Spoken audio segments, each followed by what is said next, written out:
Olá! O complexo sistema tributário brasileiro faz com que cada produto ou serviço pague um imposto diferente, dependendo do estado onde é vendido. A aposta da reforma tributária é esta: simplificar, além de unificar 5 tributos que hoje incidem sobre o consumo. Eles serão reunidos no Imposto sobre Valor Agregado, o IVA, como acontece na maior parte dos países.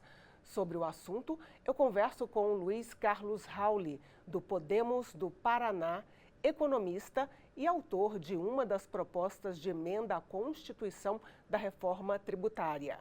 Meu outro convidado é Mauro Benevides Filho, do PDT do Ceará, PhD em Economia e titular da Comissão de Finanças e Tributação. Sejam muito bem-vindos ao Câmara Debate. Para jogar o assunto, para a gente desenvolver aqui no nosso debate de 20, 25 minutos. Nós temos um sistema que é complicadíssimo. Aliás, o sistema tributário é muito parecido com o sistema eleitoral brasileiro. Ele é um dos mais complicados do mundo. É muito difícil, inclusive, para especialistas entenderem, porque é uma bíblia para cada imposto. Cada alíquota diferente em cada lugar, em cada município, em cada estado. Os senhores diriam que a reforma tributária vem para deixar mais transparente esse assunto? Para quem nos assiste, esse é o principal trunfo da reforma? Sim. Simplificação, o uso da tecnologia de ponta que está disponível no mundo, que os bancos já usam hoje, o Banco Central, como o Pix e o Drex, né? E o sistema de cobrança de impostos no Brasil é analógico. Nós temos um sistema de nota fiscal eletrônico, dos mais modernos do mundo e robusto, tanto os municípios, Estado e União, só que do outro lado o pagamento ele é analógico. O pagamento do imposto não conversa com a nota fiscal e vice-versa. Então, além disso, a multiplicidade de tributos na mesma base do consumo. Então você tem serviço no município, né? Só exclusivo ISS. Você tem serviço no PIS/COFINS, que é federal.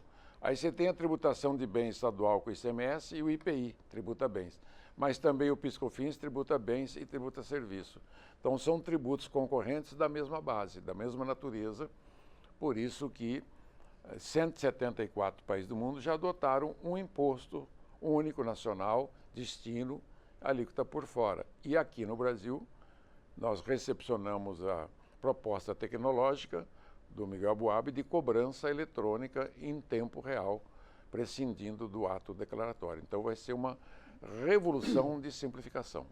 Então, didaticamente, o IVA ele seria subdividido em 2 impostos. Um desses impostos ele ficaria com a parte federal e o outro com a parte estadual e municipal.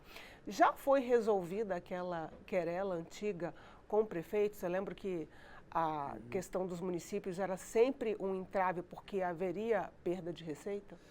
Bom, então primeiro temos que explicar que hoje um ICMS, por exemplo, ele tem regulamentos de 1000 páginas em um determinado estado. Você tem diferenciações que são muito profundas entre estados. Ou seja, você não consegue, uma empresa brasileira não consegue fazer o registro adequado do imposto a pagar em função dessa complicação. E também no âmbito federal, a mesma coisa. Ora, quando você junta esses impostos e permite uma única legislação, que esse é o charme da reforma. Apesar de você ter a CBS, que é a Contribuição de Bens e Serviços, e você ter o IBS, e essa aqui da União, e o IBS de estados e municípios, ambas vão ter a mesma legislação.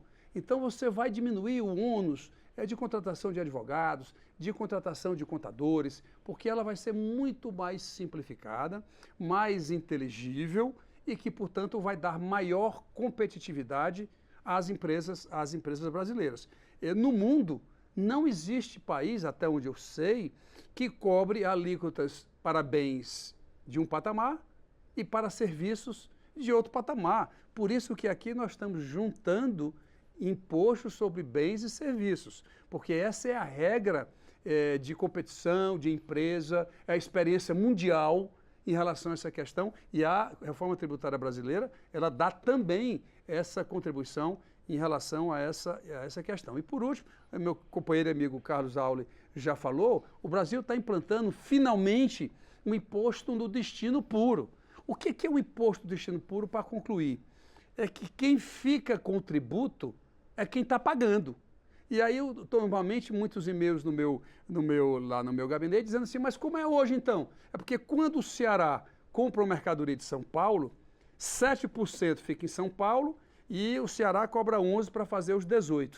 Se bem que não é mais 18%, que os estados já estão aumentando, né? Mas enfim, então é compartilhado. A partir do momento que eu coloco todos os 18% no estado de destino, ou seja, onde está sendo adquirido a mercadoria, você vai ter um impacto positivo aqui nesses estados.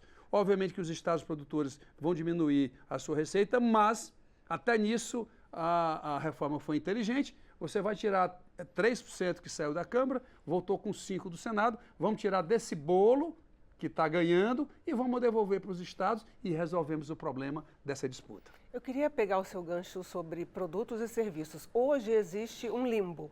Por exemplo, vou citar o drama das empresas que produzem programas, né? Às vezes, elas eram caracterizadas como produto, às vezes como serviço, quando vendia o software. E existe esse limbo tributário. Isso acabou com a reforma. Sim, sim. Porque bens e serviços, eles existem para servir a população. Então, toda a produção de bens e serviços, ela é conjunta, ela é interligada. Começa na produção rural, você tanto está produzindo soja, milho, carne, trigo, mineral, ali você está tendo também prestação de serviço, é o caminhão, é serviço, o trator contratado é serviço, a oficina mecânica, água, luz, telefone. Então, o contador da propriedade agrícola, o advogado do agricultor, são prestações de serviço. Quando vai para a indústria, a mesma coisa. A indústria está produzindo caneco, está produzindo carro, qualquer coisa, ela está usando serviço de limpeza, uma empresa particular, serviço de segurança, outra empresa, tecnologia, contrata a sua empresa de produzir vídeos e programas, e tudo isso gera crédito para a empresa adquirente.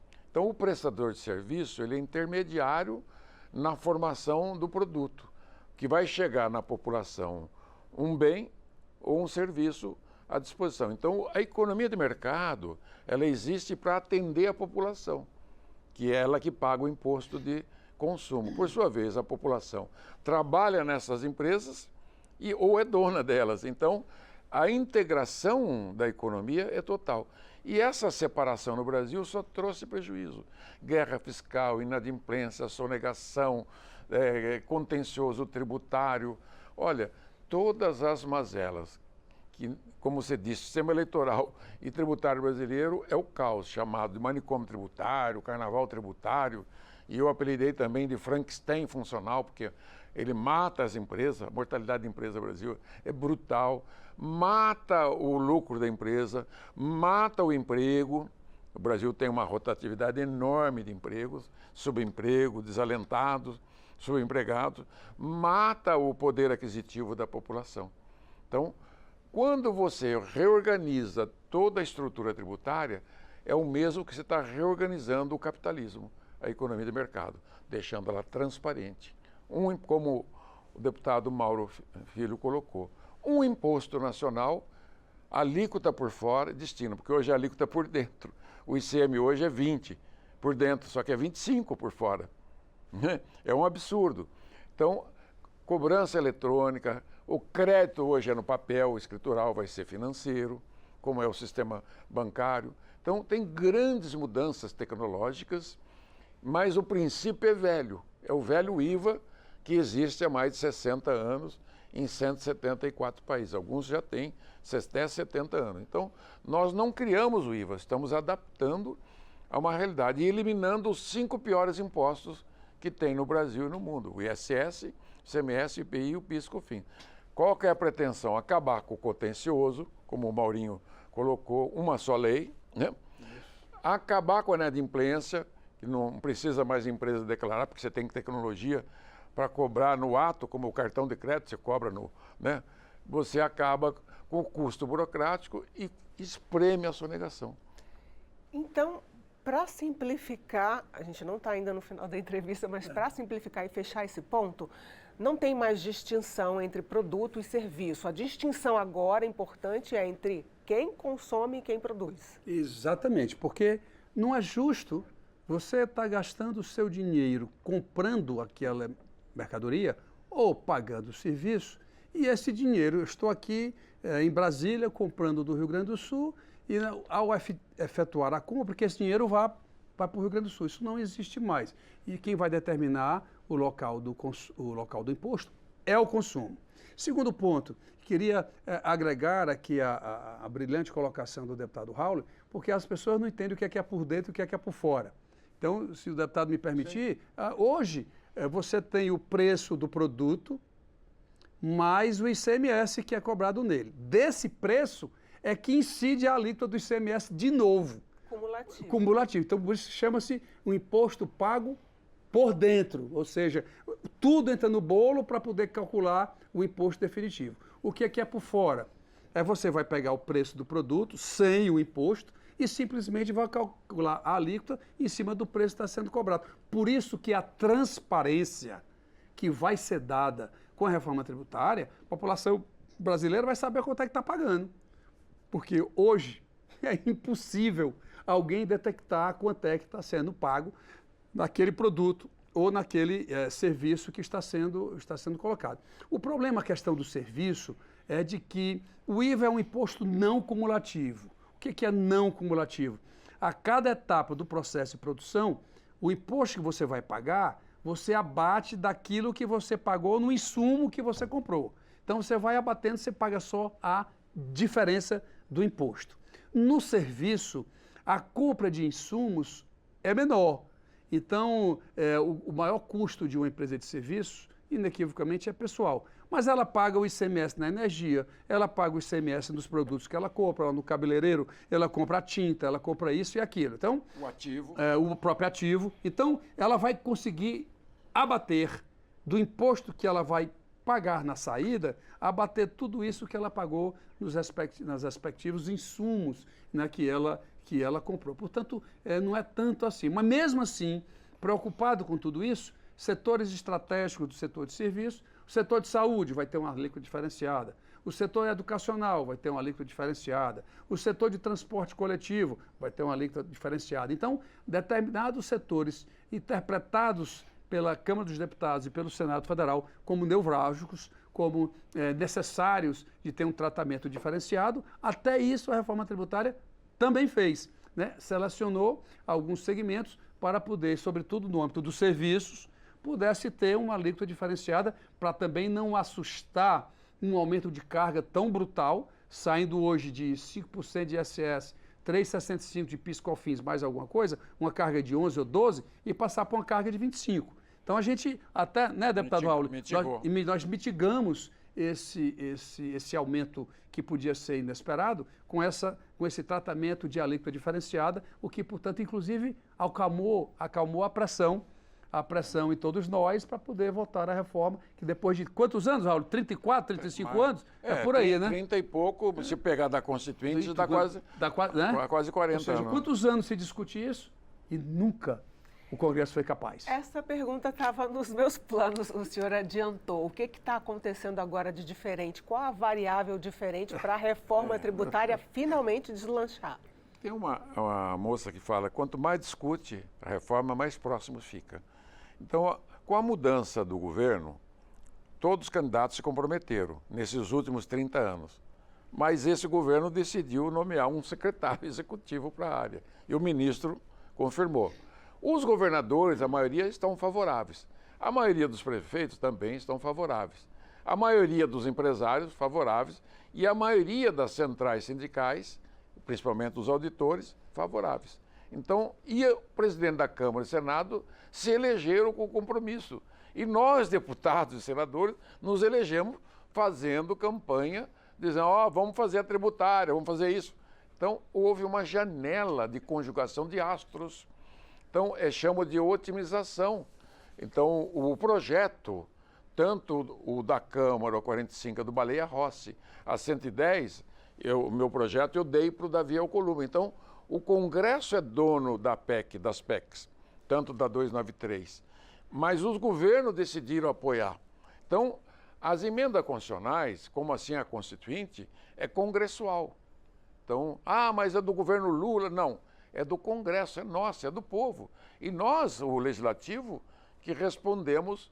Então, há uma maioria de vontade já determinada na votação da Câmara e do Senado, de 3/5 sobrando voto pela aprovação. Então, eu acho que é uma conjugação de vontade nacional para realmente esse tema vai ser resolvido de uma vez por todas. O senhor concorda? Bom, vamos lá, portanto, colocar ainda mais o que o deputado Raul falou.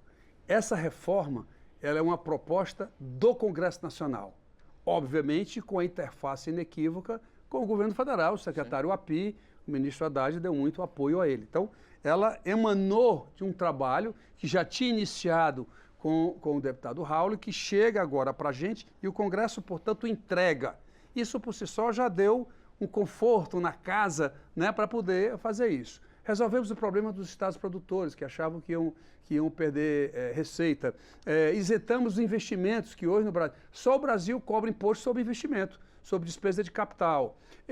Certeza absoluta da isenção da cobrança do IBS na exportação, que hoje isso não faz sentido, você não vai exportar tributo. Então, tem várias características, não só de cunho político, no caso o Congresso produzindo, mas também de caráter macroeconômico, tributário, que também ajudaram nessas conversas, nesses debates, enriquecidos ao longo do período. Realmente, vários debates foram efetivados, o que acabou permeando, né, essa solução que foi encontrada, e agora o Senado acaba de aprovar, volta para a Câmara dos Deputados, para que a gente possa nos determos em relação àquelas alterações que foram providenciadas pelo Senado Federal. Eu só quero agregar a habilidade de dois líderes, que foram relatores, o Aguinaldo Ribeiro e o Eduardo Braga. Suas habilidades, né, políticas, sua forma de... ajudou muito na negociação e na aprovação. Eu quero finalizar agora com as exceções. Cesta básica vai pagar menos? Como fica a questão dos bens supérfluos, por exemplo, bebida, cigarro? Vamos lá. Cesta básica. Eu me considero um cara da área, me considero um cara que estudei muito sobre isso. Eu não sabia que o Brasil tinha na cesta básica 1.324 produtos. Ou seja, o salmão, o queijo suíço, o filé mignon, sou nada contra quem gosta de tomar um vinhozinho com queijo suíço, nada contra. Agora, pagar zero de piscofins é um absurdo. Eu não sabia que esses itens vários, são inúmeros. Presunto de Parma, tudo na cesta básica. Então, nós acabamos... cesta básica do brasileiro. Exatamente, nós acabamos com isso. Portanto, vamos produzir uma cesta básica, que seja básica mesmo, 90, 100 produtos, o que quer que seja, e, portanto, a alíquota que vai ser cobrada é zero.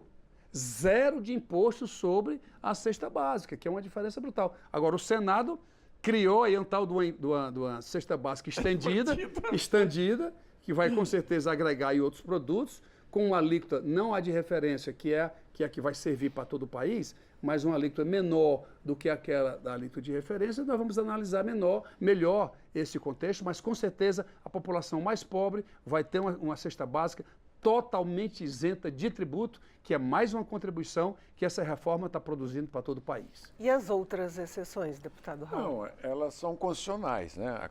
O artigo 6º da Constituição fala dever do Estado e direito do cidadão à educação, à saúde, ao transporte, à alimentação e à habitação. Então, esses itens terão alíquotas menores. Medicamento, hoje no Brasil, é 32% a alíquota. Então, nós que fizemos a matéria, vai ser 60% de redução, vai ser 10% a alíquota do medicamento. É bom para todos, né?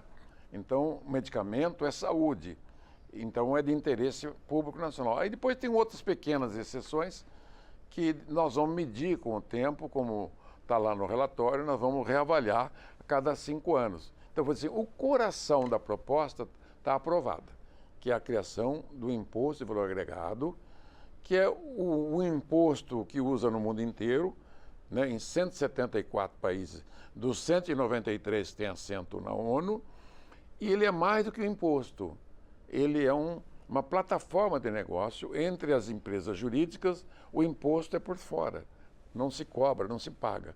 Então, o produtor rural, tudo que ele tem direito de imposto, ele recebe de volta, o industrial, prestador de serviço, comerciante, porque quem paga o imposto é o consumidor final. Então, pela primeira vez na história, nós vamos poder explicitar isso.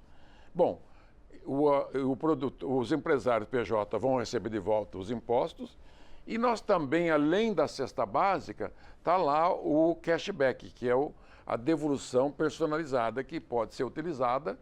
Se funcionar bem, nós podemos até trocar no futuro para dar só para o pobre mesmo, aquele pessoal do cadastro básico. Então, mais ou menos quem ganha até R$2.000, né?